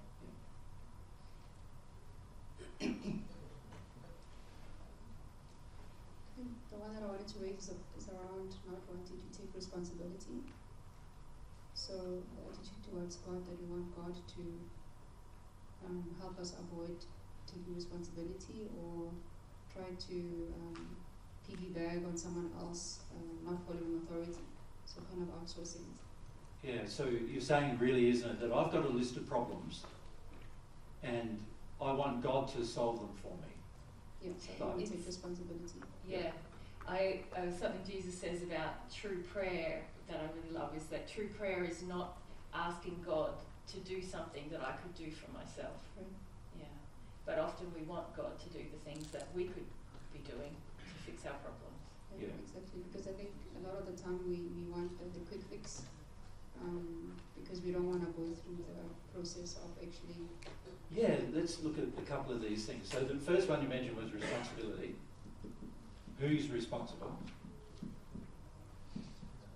But the second one you mentioned is also very interesting, because really what it is pertaining to magical thinking. Do you know what I mean? I want some magic in my life. I want, abracadabra, all problem gone. You know, that kind of thing. I want to just say, all I've got to do is pray to God, and God will just come along and abracadabra and boom, and all of a sudden I don't feel what I felt anymore, and I don't do what I do anymore, and so forth. Yep. Many of us want that idea. This is why many of you have been attracted to New Age philosophy, because there's a lot of abracadabra in it, right? And there's a lot of magical thinking in it. And many of you who are Christian were attracted to that for the abracadabra of Jesus' blood gets rid of all my problems, that kind of thing. Somebody else will do something and my problems will disappear. Right? And this magical thinking, we go, well, God's, the average person is going, you think about God. If you think about God at all, you think, well, God must be powerful. He's got the power to fix my problems. And he does. He could fix every one of your problems. In fact, he could fix every one of your problems right now, actually. He could. But what's the problem with that? Yeah, I don't want to take action. Sorry? I don't want to take action. Yes, the problem is that you're likely to continue creating more problems. You haven't learned. Because you haven't learned how to solve your own problems. So if I come along and solve your problems, I know how to solve them, but you don't. But if you solve your problems, who knows how to solve them now? You do. And now you know how to do them. Are you probably going to create those problems again? Probably not. You're probably going to avoid those problems because you now know how they came about, right?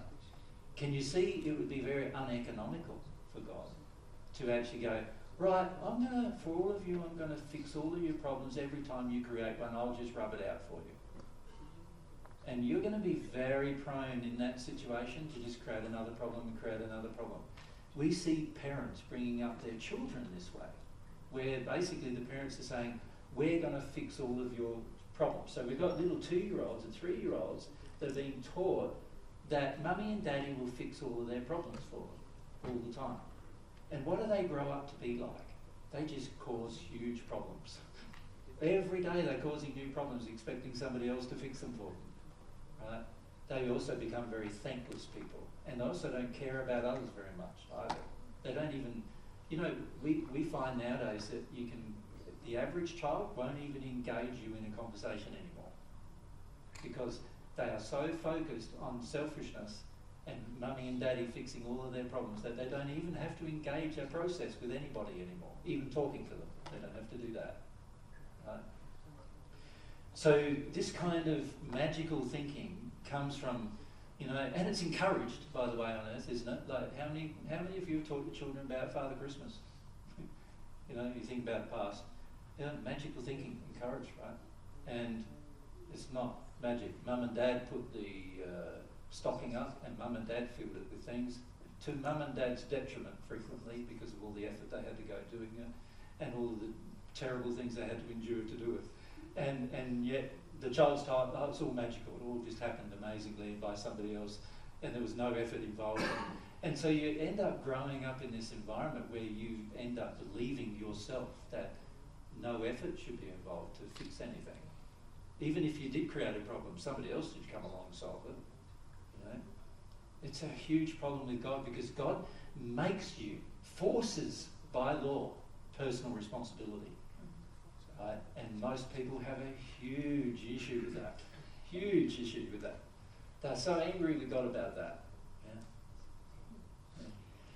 Well, if we keep just passing along. I have an attitude of unworthiness. What's that? Not very worthful.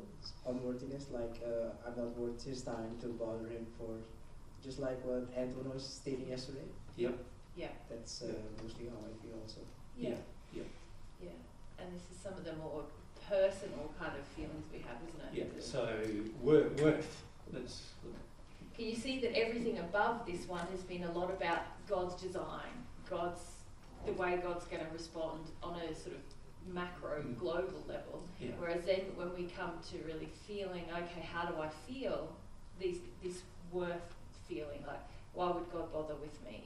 That's more of an emotional feeling about the personal relationship. Yeah.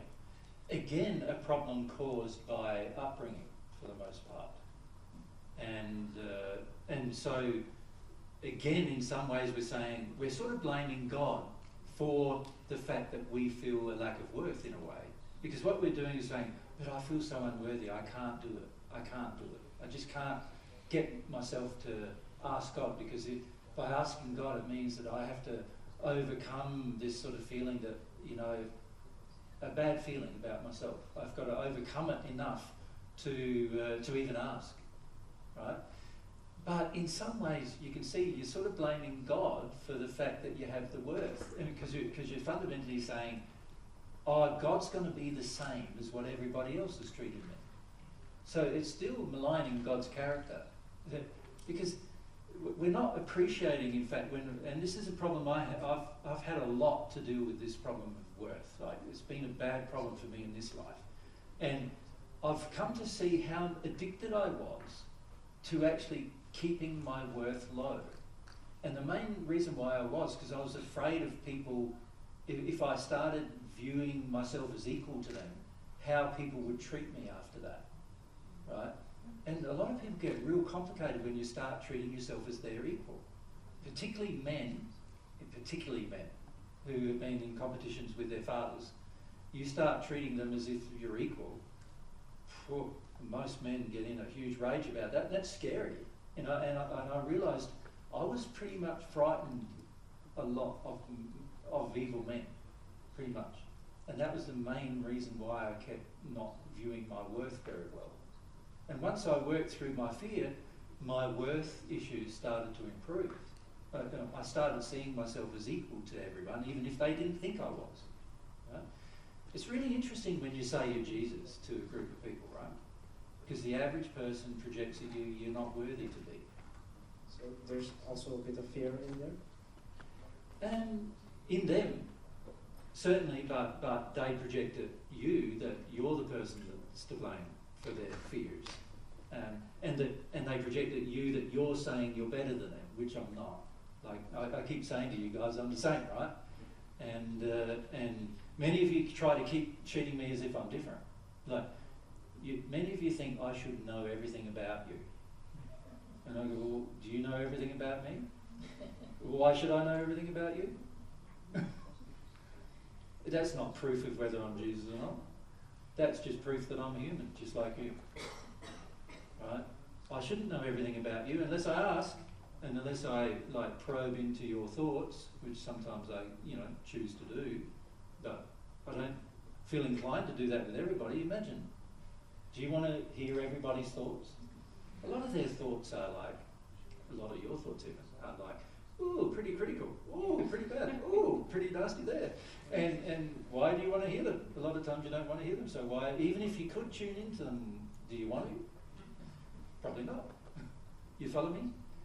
So, why if you're something's happening in your life, why do you think I should know whether it's happening? Do you know what's happening in mine? Unless you're right next to me experiencing it with me, you probably don't, right? Why would I worry about what's happening in yours, right?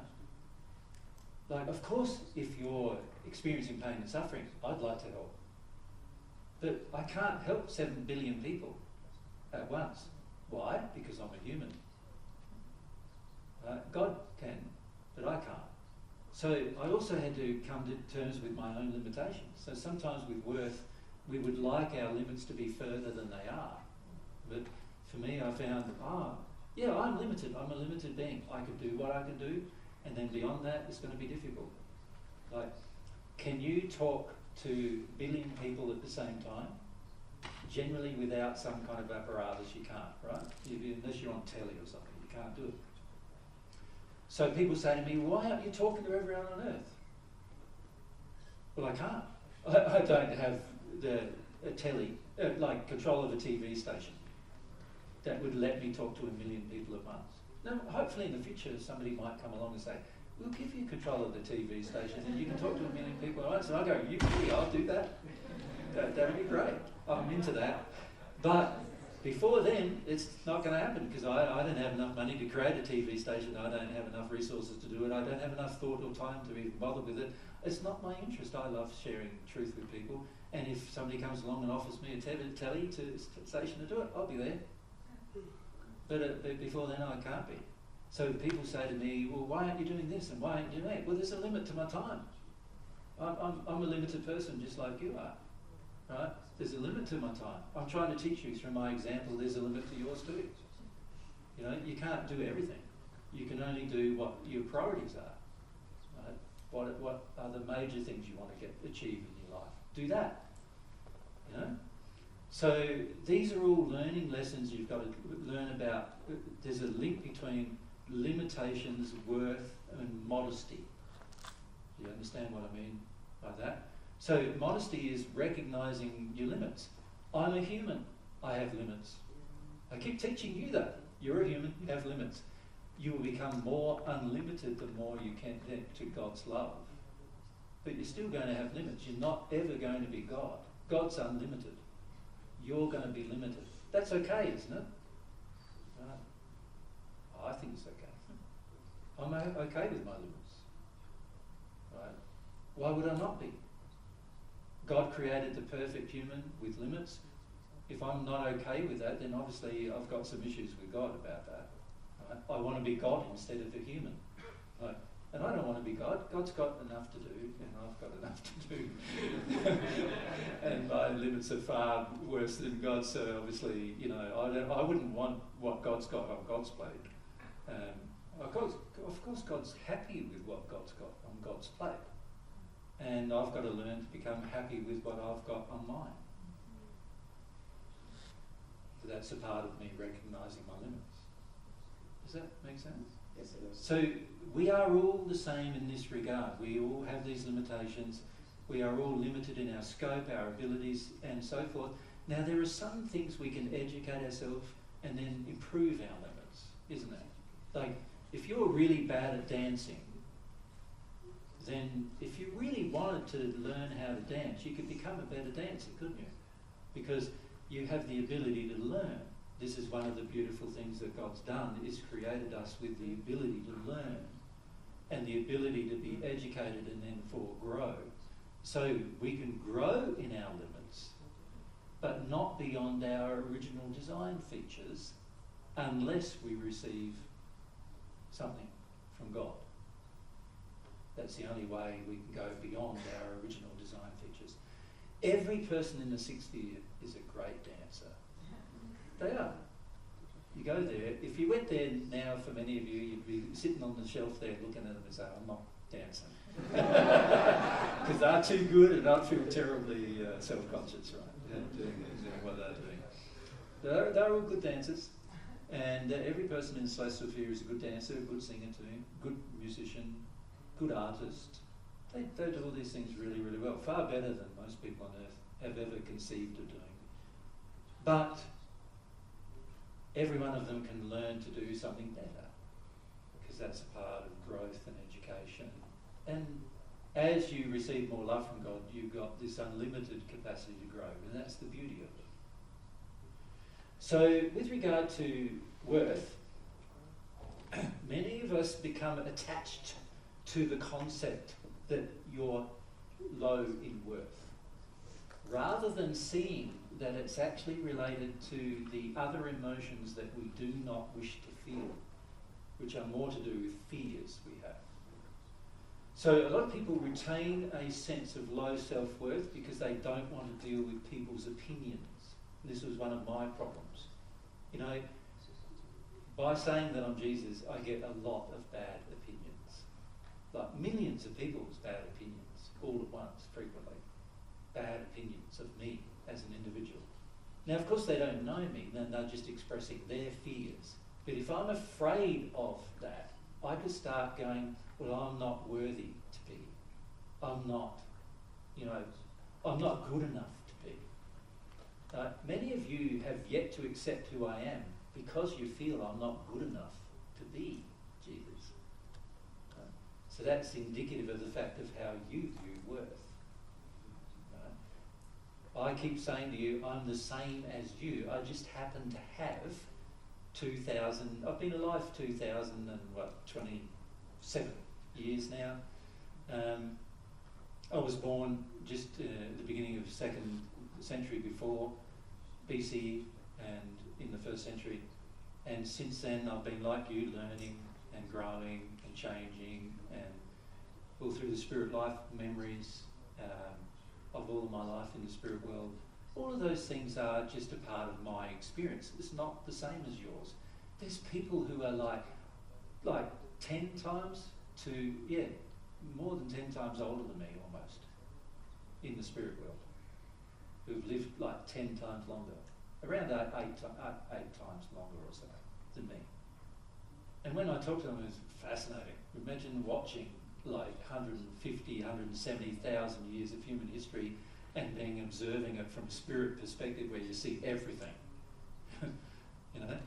There's a lot of knowledge they have about things you can hardly imagine partially, like just amazing depths of knowledge and experience, and it's fascinating talking to them. Like I'm fascinated talking to all of them because it's just like there's so many questions you can ask somebody about their experience, and learn from their experience as well. What was it like then, and how was it like here, and what did you do there, and why, and what was the society like, and what did you eat, and what kind of food was there, and what did the earth look like, and like the questions just go on and on and on and on. These people have huge amounts of experience, but they're no better than me. Or worse than me. I'm just younger. I'm just younger than it. By a significant amount. Right? But obviously, over thousands of years, you get to experience lots of different things. So obviously, compared to yourselves, my experience far exceeds yours in terms of my experience. But my potentialities and my design and everything is the same. And all I'm doing, sharing things with you, is you're just benefiting from some of my experiences that you've yet to have. Just like I've benefited from the experiences of others that I was yet to have. Particularly in my first incarnation, that was the case. I had lots of people helping me to understand truths that I didn't grasp until I learnt from others. Yeah. Same as you. So it's very important to understand that a lot of our personal issues about our concept of self actually revolve around our fears rather than revolve around our concept of self. They're about what we're afraid of. A lot of us learnt in our childhood to be afraid of violence. You know? How many of you were spanked as a child? Okay. So there's hardly... How many of you haven't been? That'd be interesting. A few. Wow. Like, that's... For me, in my childhood, that would have been unheard of. You know what I mean? Like... What would be? That somebody would be not spanked. Yeah. Like... Every single child I ever knew growing up I grew up in the 60s, every single child that I knew had been spanked by their parents. There wasn't a single child who hadn't been, that I knew. Right? Now, if you grow up in that environment, naturally, you've got adults hitting children. That's like scary. If you're a child, that's scary.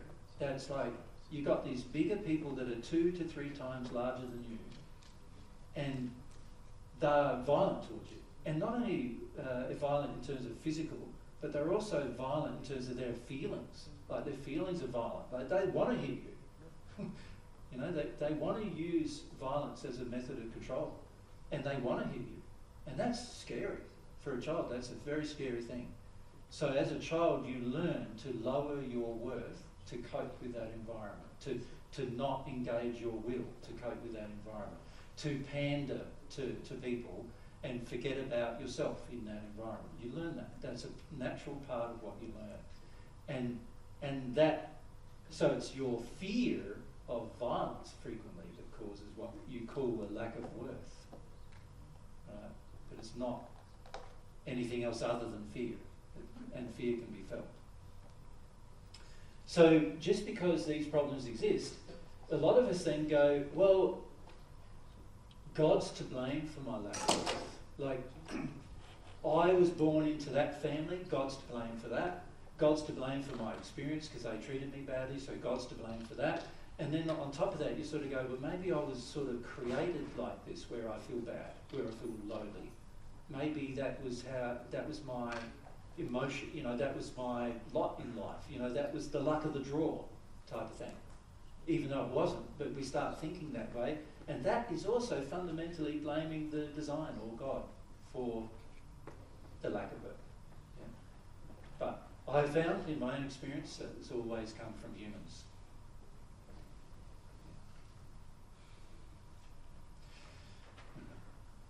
Sure, Phil? What are we doing? Last question, this is before lunch. The last statement. Where does self-reliance sit in this? Is this the law and authority, or is it broader? Well, we can look at it as a separate issue, but it is a big issue with regard to God, isn't it? So let's call it self-reliance. Right? Generally, again, very much a childhood experience thing, generally. It's where, this is something I learned to be at a very young age. Because fundamentally, my parents had their own things going on. We were poor. We were what would be considered the poorest of Australian society. We lived, like I said, in a dirt in a tin shed, a hut with dirt floors and one room, and it had power, but just in one place near the kitchen, and that was it, and no lighting and no things like that. So for Australian standards, that would be considered some of the poorest of Australian society. When you grow up in that environment, you do one of two things. You wait for the society to give you more, or you become self-reliant. In other words, you start to develop the attitude, the only way that I'm going to get ahead in life is that I have to do everything myself. So I have to get everything done through my own effort. Now, again, it's not a bad thing to be responsible for yourself. But when you become so self-reliant, you start thinking that you're not going to get help from anyone else. So from that moment on, you've actually maligned the character of others. Because you're fundamentally saying, Mary's never going to help me, you're never going to help me. And of course the next step to that is, God has never helped me. God's never helped me with anything. Now, it's really interesting when you develop a relationship with God, because a part of the things that God shows you is how God's tried to help you in different situations. And you don't really see it until you have the relationship. But before then, there is the feeling God just doesn't help me out. God's not helping me. One of the things I came to realise in this life was, and in terms of my own progression in this life, was that if God had given me the things I wanted help with, my life now would be much, much worse than it is now. Because there's a lot of things I wanted help with which I shouldn't have got help with in my sin. And I shouldn't have got help. And fortunately I didn't. Because if I had have, I might have turned out very different. And my experience might now be very different. Right? So you start to measure the difference between doing things for yourself, which is a great thing. Anything that's in your power to do, you should do. That's a good thing. That's a part of your will. But when it, as long as it's harmonious with love, of course, because that then means that there will be no penalties, that it will all work out well. But when you become self-reliant, there's the attitude that develops which is almost antagonistic towards the character of others, where you start thinking, they're never going to help me. They're not kind enough to help me.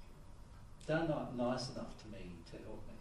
They don't care about me enough to help me. And this same feeling is projected at God a lot, where most people say God doesn't care about them. Why would they want a relationship with God? God doesn't care. Right? They feel that their experience has been such that God hasn't cared. And so as a result, they're basically saying God's character is such that if God exists at all, then there's evidence that God doesn't care. When you believe somebody else doesn't care, you're going to become very self-reliant. You're going to I got to get my thing at my timing, at my effort, at my expense only it's going to be. And then you start to get one step further than that, which is, I'm going to do it at the expense of others. You even go to that degree, where you start going, nobody's going to look after me, so I'm going to look after myself and blow everyone else. Like, who cares about what anybody else thinks? I'm just going to do what I need to do for me. And you start to not care about whether it affects anybody else either in that place. Right? And that's why self-reliance can be a very damaging thing to develop over time, because you start developing a lot of you could say associated attitudes which are directed towards people and God that you would not otherwise have developed if you realised how much you're given gifts in your life. Even sometimes the most oppressive parent has given their child a gift of some kind. And when I say a gift, I'm not talking about the gift of being oppressive, because that's not a gift.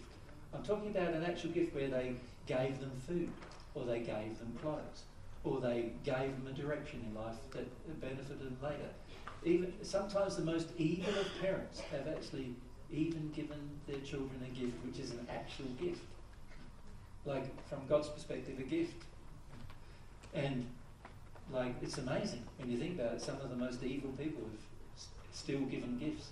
And it's really interesting for those evil people, when they pass, they realise, they didn't do absolutely everything bad.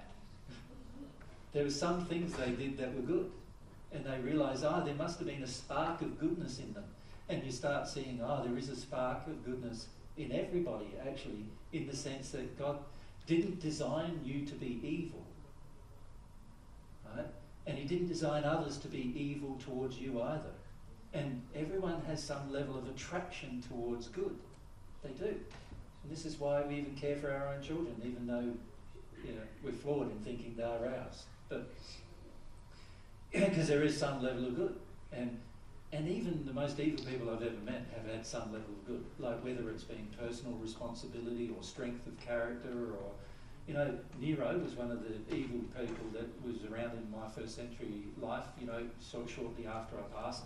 He had a great effect on Mary, on her life, and through his choices, because he was a ruler of Rome at the time, and he had a great effect on her life and what happened to her.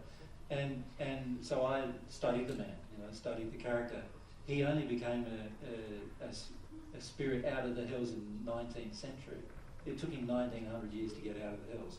But he was an evil character, but even he did some good. He had such a strong strength of character that nobody could sway him from anything he chose to do. Strength of will. Strength of will, yes, sorry. Yes. Yeah, strength of will. And once he found the will in the right loving direction, he actually did that too, in the loving direction, right? And he's one of my friends now, ironically. But back then, of course, we weren't very friendly. Like, he was not friendly towards Mary in particular. He wanted to find her and kill her. And so, not very friendly. But he still had some, you could say, personality and actually character traits, which weren't bad, such as a strength of will. He just used it in such a terrible direction. It's great when somebody's got a strength of will. It's terrible if they've got a strength of will and they use it in a bad direction. In a way, Hitler's like that. He had a strong sense of will used in a terrible direction. Stalin, same. Strong sense of will used in a terrible direction. Right? When those two, they're not out of the hells, but when they do get out of hell, that strong will is going to help them at some point. Right? So it's important to understand that these feelings develop over time. But again, we often get, it taints our attitude to God. So self-reliance eventually taints your attitude to God so much that you think God doesn't help you at all. Never will. So I've got to get mine. If I'm going to get anything done, I'm going to do it, and I'm going to get mine now. I'm going to make sure it happens now. And after a while, with that attitude, you end up with another attitude, which is, I don't care what the results are to others. And this is why self-reliance can be such a strong negative influence in your life. There are many sixth sphere spirits who are in the sixth sphere primarily because they put so much effort into progress that they got to the sixth sphere through their own effort. Does that make sense? And they put so much effort into it, and so much time and so much energy into it. And if you try to tell them that there's a different way that would have made it faster, they go, I can't believe you. I just can't. Nobody ever, there's no God who ever helped me in that. Up to the sixth sphere, no God who ever helped me. Of course, they learn afterwards there was a God trying to help them. But that's what they feel. And the level of self-reliance is so high that you cannot convince them to even if they are convinced intellectually there is a God, and many of them are, they refuse to consider the concept that God loves them and that God wants to give them love because of their self-reliance. So it can be a huge impediment to you wanting a relationship with God. Makes sense? All right, well, hopefully what we've done in this morning's conversation with you is help you see how your attitudes with God are primal. They're like huge attitudes that determine whether you're going to pray or not. And can you see, dealing with attitudes towards God is one of the best things you can do, because if you do, you'll change your attitude towards God. And now, instead of maligning God's character and maligning God's nature, maligning God's personality and his soul, you can see how good God is. And then once you can feel inside of yourself that God is good, not just say it or think it, but feel it, then you might want a relationship with her. But if you inside yourself feel God is bad, then why would you ever want to try to have a relationship with her? Can you see?